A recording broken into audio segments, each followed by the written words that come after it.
Wow, talk about how much more crazy can Wano get.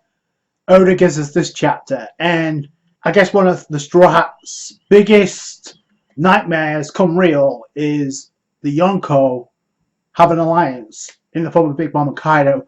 Now, Big Mom coming to Wano is one of the most talked about, theorized theories heading into Wano, and we got that reveal that not only did she go to Wano, she challenged Kaido, she went to Udon, she temporarily had an alliance with Luffy, although that went south pretty quickly, and now we have an alliance with Kaido. It makes sense as to why she's there, but also it kind of like feels like a cop-out because obviously ending of the whole Kick Island, so now here we go with Wano. I don't know what's going to happen with the Big Mom after this, but it's hard to imagine Luffy taking on Big Mom and Kaido in succession without him being unscathed. The problem for everyone in Wano, because before they were clashing, Big Mom and Kaido, they're having a stalemate, and now they're drinking buddies. And I guess this fanfic, I guess Oda been paying attention to all the theories that want to ship these two together, and now it's come to full circle. So, and it also probably means we're going to get some sort of flashback. We have to get a flashback on the Rocks Pirates, first of all, and secondly, what the promise to Big Mom meant to Kaido. Maybe because Kaido was drinking so much, maybe he warmed up to Big Mom because they do have a history together. Big Mom obviously being fed Ashiroko, it looks like that way. So, like I said, it becomes problematic for the Straw Hats and the Alliance. They're going to need those 5,000 soldiers pretty quickly. Now, let's not forget the Big Mom Pirates are also on Wano. Most of them, not all of them. Boy, this is going to create a lot of buzz. Obviously, there's no chapter next week, but 2 weeks of theories up the ass after this chapter. It's crazy. Because now Luffy has to contend with Big Mom and Kaido. Obviously, he's not going to fight Kaido solo. That'd be just suicide. But he also has to contend with Big Mom. So, in one hand, it makes sense because it's unfinished business. And Luffy did say after he gets Sanji from Whole Cake Island, he would kick Big Mom's ass all over the New World. Well, that's been accomplished, although I don't see it kicking Big Mom's ass. Somehow makes it an even playing field because there's a lot of emphasis built on the iron skin, the skin of Kaido.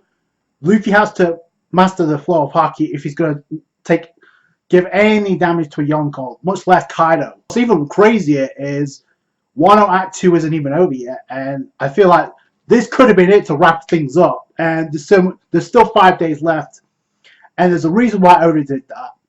And obviously we could get another chapter with a lot of cuts. There's a lot of cuts, time skips involved. Opponent on the cover page, and the only reference to that is whether or not he's going to make it to Thriller Bark in One Piece with Chiffon, whether that's going to lead to an alliance. And there's a lot of emphasis on Thriller Bark when it comes to Moria, which I'll get into. We start off the chapter with, I guess, Hiyori and Kawamatsu with Zoro, and Kawamatsu protesting that the Mitsu Emma should not be handed off to Zoro. But I think this chapter kind of confirms that's going to be the case because, number one, this sequence, Zoro's like, okay, I'll give up the sword for the reunion, which I said in my previous chapter, Zoro would do that.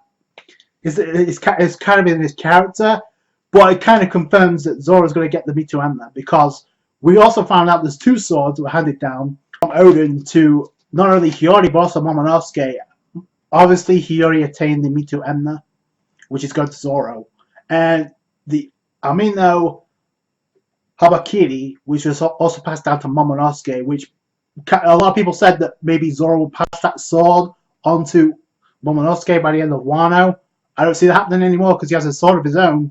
Was never really explained. So I guess before he died, he passed the swords to the 2 of them. So wow, Kawamatsu was throwing shade up the ass with Zoro. It's like, oh, this nobody obtaining the Mitsu Emma. It shouldn't be allowed. Like, oh, he can't be trusted. Like, I may be the only one, but I wouldn't mind seeing a Zoro Kawamatsu type of scrap before they go to Onigashima, just for Zoro to put Kawamatsu in his place. Because when Kawamatsu tried to attack Zoro from behind, and Zoro casually, there's 2 awesome panels in this chapter. One is you see most of the Alliance, some of these, which is really cool because some of these characters are meeting for the first time, like Robin and Okiko. I don't think have been have met yet.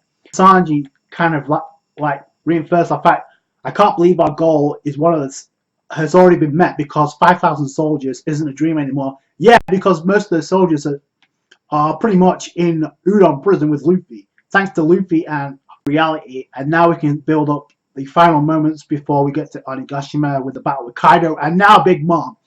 So now the 5,000 soldiers makes so much more sense now. Anyway, we come to find out what Hawkins' real intentions were with Law, and it comes to find out that we get some clarification of what happened when Kaido fell down on Kid's ship. So he offered the three of them to join the crew. We know Killer refused. Scratch Banapoo was the first one to agree to join under Kaido. Obviously, Hawkins followed suit, and the reason for it is because they saw zero chance if they tried to fight him. If they aligned with him, there was 40% chance of them surviving, but that's still pretty low. But even so, and then it's interesting because Hawkins lets Law go casually, and Law's like, if your part of the plan was to let me go, then I'll happily go along with it. So I knew something was up with Hawkins. There was something suspicious from the moment we saw him with Wano, when he detected the disturbance in Curry, like his underlings were got taken down by Luffy. He was aware of that, but he never reported that to Kaido, and I always thought that was strange. If it's obedient to Kaido, you would not let that information go.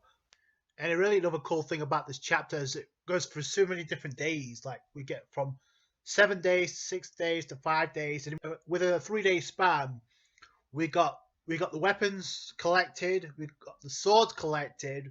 That needs to be distributed to obviously the soldiers that are going to be fighting against Kaido. That's been resolved. Frankie doing the ship, we knew he was going to. The ships that obviously Ashura Doji obtained. They need to locate Denjiro, which it could only be Kiyoshiro at this point. I don't see it being anybody else unless there's somebody else we get introduced to. And then there's also the fact that Yasui's message or his card got deciphered in this chapter by Kinemon. That was Nami's goal, to get it to Kinemon so he could decipher it.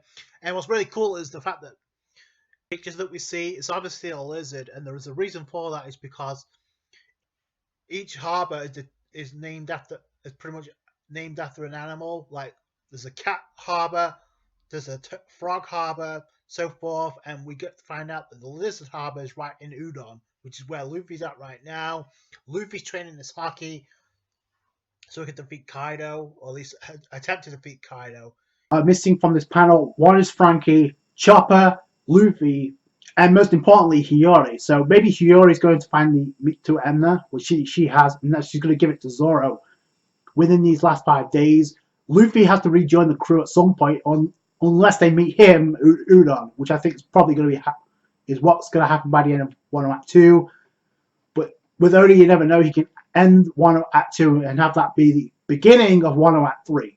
But the way to enter Wano is not just the way to be guided by the koi fish, which we saw with Luffy, Nami, Sanji, Brook, and Chopper, and Carrot. Which, by the way, where's Carrot? We haven't seen her in a while. So where the hell's Carrot been? It's like Oda just conveniently forgot her or something. It's like there's a tunnel, you go underneath it, but you need permission through Kaido and Orochi to like gain access into Wano. And the reason for that is because obviously some of these ships can contain cargo, so enemy ships obviously. But I don't see any reason to introduce this unless it's going to play a factor. I don't think, but we'll see. We finally meet up with Scratch Manapoo because apparently he's finding his way to Wano because he's there for the festival. Or I think that's complete bullshit. I think there's a way of like, it's a convenient way to get most of the worst generation together. It's like, yeah, I'm here for the banquet, so obviously Kaido, you're here for the banquet. And Apu's like, I ain't trying to have a falling out with anyone, which too late for that because Kid has already dumped your ass because the next time he sees you, he's going to probably try and kill you. Well, what's really interesting is with Ness singing it up. Meanwhile, you got 3 kids because one's clutching onto the back of another. And it's like, we need to escape. We need the numbers in Onigashima. We need to run. So I'm guessing they're spies for Kinemon, maybe. But they need to go before they eat us. Then we go over to Onigashima. And this is like the craziest part of the chapter. Because number one, we see King and Queen and Kaido. And by the way, the way Kaido was laughing, I don't know if it's just me, but I find that very disturbing, considering we haven't seen it yet. We've seen Kaido cry, we've seen him smile or laugh, but not like this, like he's a drunken idiot, which kind of is. And then Big Mom, like she's in high spirits too, because they're eating and they're drinking sake. So just before you were clashing like for a day, and now you're best buds. Well, I think the fact that you have a connection just helps that. Hereby, Big Mom Pirates and the 100 Pirates enter a pirate alliance to take, and will cooperate to take over the world. We could always kill each other after that. So after they take over the world. So we know Kaido's hobbies involve suicide. Big Mom wants to become king of the pirates. So it's kind of like what I said before we even got to Wano in the manga. If maybe they can negotiate, you give me something, I give you something. But I thought Big Mom's goal was to kill Luffy. So, and her memories have returned. So if that's not the case, it's obvious, because if he did, he would have killed Luffy by now. And he hasn't come into contact with Law yet. So God only knows the sense of why he would go with this alliance. But anymore, even with the alliance, unless two separate battles take place within Wano, one tackles the Whole Cake Island group with Big Mom, because that's yet to be resolved. We know Smoothie, Daifuku, and other members of the Big Mom Pirates, minus Katakuri. I don't know if he's going to show up. Anything's possible now. I mean, this union, holy God, I don't know how the Straws are going to deal with this. Obviously, even with this alliance, it makes more sense to have the Supernova, the Worst Generation unite. Most of them are there. I think Hawkins is coming around. I think Scratchman Apu and maybe Kid Will alongside X Drake is maybe because the Worst Generation, other members are going to get there. I don't see Capone being there, but maybe Bonnie, because she has a huge amount of influence when it comes to the Reverie, so she could provide that information to Luffy. I said this before. Also, a rogue is deeply involved with Big Mom, so maybe he could show up. There's no chapter next week, so obviously there's going to be a lot of theories about where this goes. Obviously, with Big Mom and Kaido, having an alliance. The only thing I can think of the way that Luffy's going to survive if another Yonko shows up, maybe Shanks. But this is look. Just put this in perspective. Kizaru said, "Should I go to Wano to put a stop to Big Mom and Kaido from clashing?" I don't see any one admiral dealing with a Yonko, much less two. So I don't think that's possible. Just put this into perspective. Can you imagine what happened if Shanks and Whitebeard, while they were clashing off screen, came to like an understanding? Say, okay, go to Marineford. We'll rescue Ace. Can you imagine how much worse it would have been if Shanks and Whitebeard teamed up? That is what we're dealing with now, and I don't see any admiral stopping that. So, as strong, as powerful as they are, maybe Akainu, but even then, that's a stretch. So, against two of them, no. So, how the hell is Luffy going to deal with this? He better get that flow of hockey down. And Zoro, even if he get that Me Too M there quick, because they're going to need it. But also, I like how things go. The pacing was extra fast. I mean, we have 5 days left. And like I said, there's still time for Luffy to get that hockey down. Maybe by the end of those 5 days, that's when Wano Act 2 will end, possibly. And Oda did say we're going to the Reverie at some point. So I think that makes sense. I want to end this review with somewhat of a miniature theory. And I have to give credit to Sandman on Twitter. And obviously, the One Piece podcast posted this. But it's not really much of more or less a theory. So it says here, Zoro was born in Shimosuke village, Shimosuke Ryuma, and Ushimaru Yasui lived in Wano. Then Shimosuke, meaning in Japanese, it means in November, which is when Zoro was born. So maybe there's other meanings behind this theory, implying there's been a lot of speculation for like months, years, that Zoro was actually from Wano, and we know his teacher at one point actually was in Wano and escaped. So maybe they had a role. There's something more to this, and maybe that's the reason why Zoro, of all, is going to be the one to inherit the Mito Emna. He said he would turn Shusui back, so he's probably going to get Mito Emna as a replacement. Then again, there is the Nakatetsu, so that has been offered to Zoro's taken interest in that sword as well. So Zoro getting a monster role in this arc. I thought it was a great, amazing chapter of One Piece. Let me know what you guys think down below. That's it from me. Thank you guys so much for watching. Like this review if you did. Subscribe to the channel for more One Piece. Catch you guys later. Thanks, guys. Bye.